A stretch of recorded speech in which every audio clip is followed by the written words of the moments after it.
Energy tensions and the 51st state. Hype. Could a small dispute between neighboring countries lead to global consequences? What happens when energy, a vital resource, becomes a bargaining chip in international relations? The current tensions between the United States and Canada might just be the perfect example of this. At the heart of the issue lies energy trade, specifically Canada's critical resources that fuel the US economy. Could these tensions lead to a dramatic shift in relations, potentially making Canada the 51st state of the US? For decades, the United States has relied heavily on Canada for a wide array of energy products.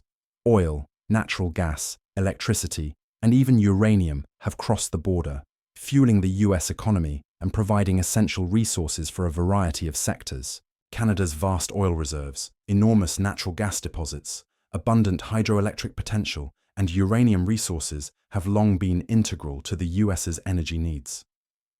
The US economy thrives on the uninterrupted flow of these resources, cheap, reliable, and essential.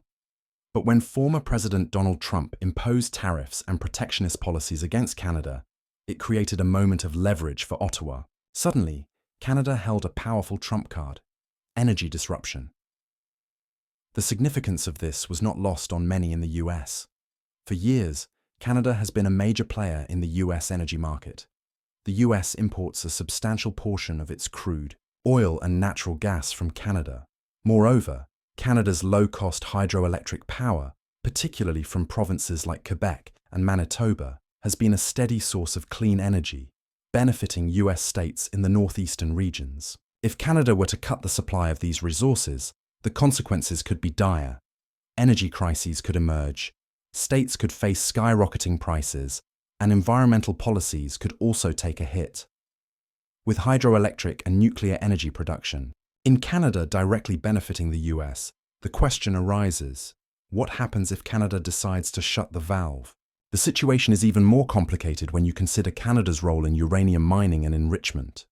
Canada's mines, particularly in Saskatchewan, supply a significant portion of the world's uranium, which fuels many US nuclear power plants. Without Canada's supply, US nuclear energy operations could face severe disruptions. While it's technically possible for Canada to suspend this supply, it would be an extreme move. These resources have made Canada a strategic partner for the US, but with the Trump administration's protectionist stance and tariffs, that partnership has become strained. The US has long viewed Canada as its energy storehouse, critical to its economy but often at the mercy of political decisions. Trump's policies further clarified this attitude, making it clear that while Canada was vital, the US wanted to control the terms of the trade agreements. On the other hand, Canada's stance is shifting. In response to the increasingly aggressive policies of the Trump administration, Canadian officials have warned that they could cut off the flow of energy to the US if pushed too far. Whether this is a bluff or a legitimate threat remains unclear, but the tension continues to escalate. The notion of Canada becoming the 51st state is often laughed off as a joke, yet, with both countries economically intertwined, some suggest that on paper, it may appear as if they are already united. But will this tension lead to a rupture in the long-standing partnership?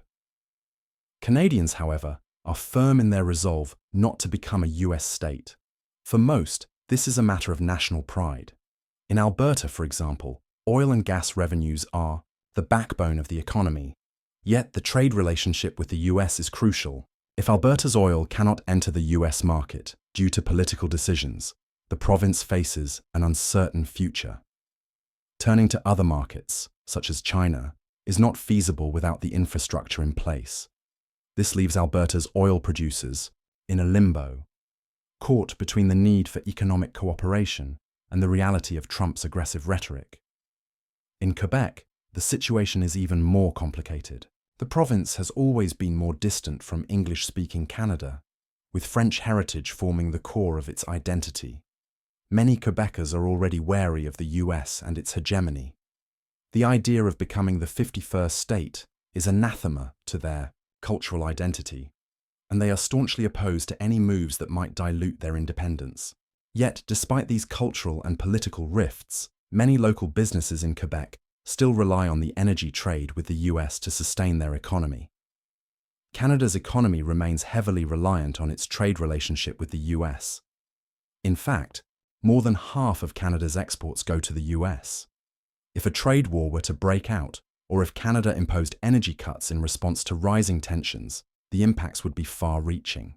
The Canadian dollar could lose value, unemployment could rise, and economic stability could be shaken. But the US would also face serious consequences without access to Canadian energy. Fuel prices could surge, and industrial production costs could skyrocket. As in any trade war, both sides could suffer, though it is unclear who would come out on top. Donald Trump's protectionist policies have placed Canada in a difficult position. While the US seeks to benefit from Canadian resources, the tariffs on steel, aluminum, and agricultural products, among others, have made Canada's trade relationship with the US much more strained. In response, Canada has threatened to use its energy resources as leverage. This trump card could potentially create a crisis in the North American energy market, disrupting fuel prices and industrial production. The effects would reverberate across the globe as markets would brace for the impact of this instability. The Biden administration, which came to power with hopes of restoring a more collaborative relationship with Canada, now faces a complicated situation. While there was hope that US-Canada relations would improve after Trump's tenure, it seems the shadow of his influence lingers, particularly within the Republican wing of the party. As tensions between the US and Canada continue to simmer, the question remains: will the Biden administration be able to ease these energy tensions? Or will the growing divide continue to shape the future of North American energy politics? The global implications of this energy dispute are not limited to Canada and the US. A potential energy crisis in North America would shake the global market, raising fears of a recession or inflationary pressure. Investors worldwide would watch closely as energy prices, fuel costs, and industrial production costs surge. The effects on global trade could be devastating, affecting both economic powerhouses and emerging economies alike. Ultimately, the question remains: how far will the US and Canada be willing to go to protect their energy interests? Will Canada continue to be a reliable partner?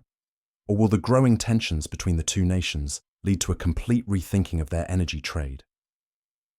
As political and economic forces continue to evolve, it's clear that the energy relationship between the US and Canada is more critical than ever, both for North America and for the world at large.